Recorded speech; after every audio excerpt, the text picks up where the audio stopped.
Now, KQ2 Sports with Chris Roush. Matt Johnson's not going to want me to throw out there tonight. It's not going to be good, as you can clearly see. We're going to keep celebrating out here.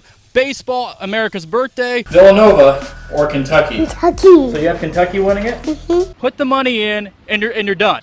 It's not just the St. Joe Mustangs enjoying it out here at Phil Welch Stadium. It's heavier than I thought it would be. Congratulations. Kind of like a Mr. America type deal here. Just about 9 hours from now, the first official practice of the Patrick Mahomes era. If you had Duke, go ahead and just, rip this thing up. The heading is all the way down to the dugouts here on the first and third base side.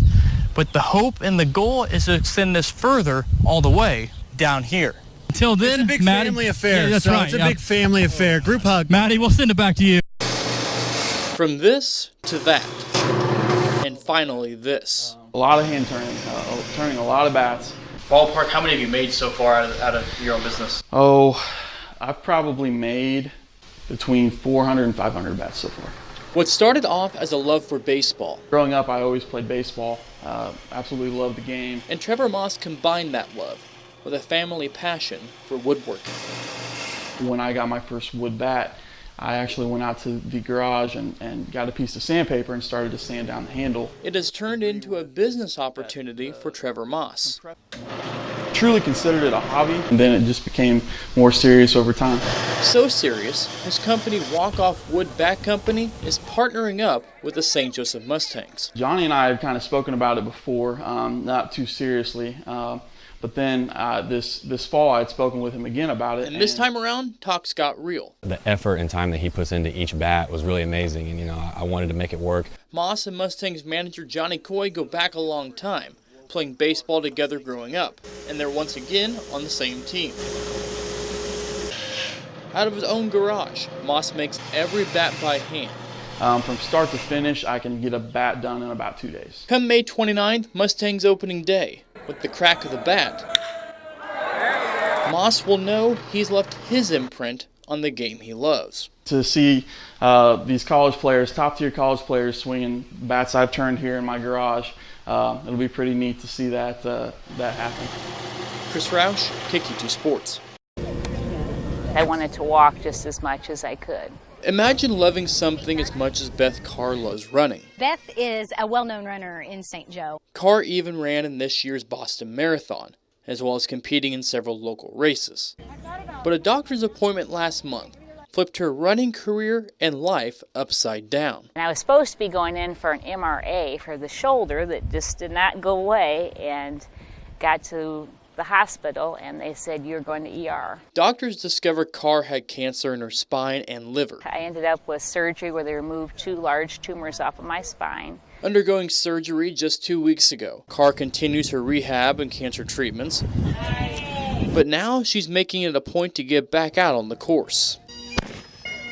The July 4th Firecracker 5K was already on Carr's schedule before the cancer was discovered. I want to do this race. It's also very close to my house. My house is just up the road, and I have run and walked this path with my mom and with Darren hundreds and hundreds of times, and so it was important to do it because it's a familiar course. It's my home course. Now, Carr can't run, but that didn't stop her from being a part of the 5K. About cried I don't know how many times just seeing Beth come out here today. As runners crossed the finish line, everybody waited for the incredible race they were about to witness.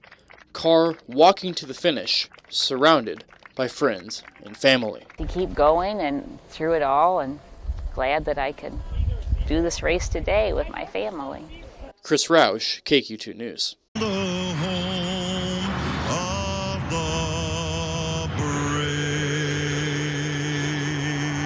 People didn't used to think about it. They just knew they were supposed to stand for the national anthem. It was second nature. But with all the protests, it's created a divide. And for 16-year-old Brandon Lamb, the recent debate has caught Lamb's attention. It all started when he was watching the news and saw on the news that there were NFL players that were not standing for the anthem. And it kind of got us in a conversation at home about what that means. He said, they should be standing. They can stand. And I said, well, so can you. Brandon was diagnosed with cerebral palsy at a young age, and he's been confined to a wheelchair for most of his life. He kind of sat there for a minute and he said, yeah, you're right, I can. And then after that, he just started practicing at home. Seeing the actions of a professional athlete and his aunt showing him a photo of a man in the military standing in his own wheelchair, it inspired Lamb to stand for the anthem and the flag of his country. And he's been doing just that, standing, the last 3 weeks. It's, respect, and that picture, encouraged me to do it. And so I think it's respectful because it's for the people that fight for our country and, risk their lives every day. It's no surprise to Martin to see her nephew take this stand. And as for the national anthem moving forward, Brandon plans to stand every time. He's an amazing kid all the way around. So it didn't surprise me that he was doing it. It was very touching. A lot of our friends who are military saw him, and they were the ones that were like, oh my gosh, that's amazing. What an amazing young man. People that go in every day, like, fighting, should be, respected. So they have, pains and stuff like that. Like, some of them don't come back home the same. So I figured, why not, stand even though it hurts. Well, the injury bug bit the #1 team in Division II basketball at the wrong time of the year last night in the Elite Eight, but Northwest Missouri State held on to play tonight in the Final Four. Joy Wittes returns the starting lineup in the Final Four round against St. Anselm. First half, Chris Paul from the Hawks takes control, drives to the cup to extend St. Anselm's lead to 4. He had 12 points in the first half. The reason for the deficit, Cats opened up 0 for 9 from 3 until Trevor Hudgens breaks out a 3, ties it up. He goes for 15 in the first half. Northwest leads 31-29 at the break in this one. Second half, more Hudgens. Drops another 3, 27 points from the redshirt freshman tonight. Northwest finding a rhythm. Later, Joey Wittes from 3 breaks Justin Pitt's single-season Northwest scoring mark with this one.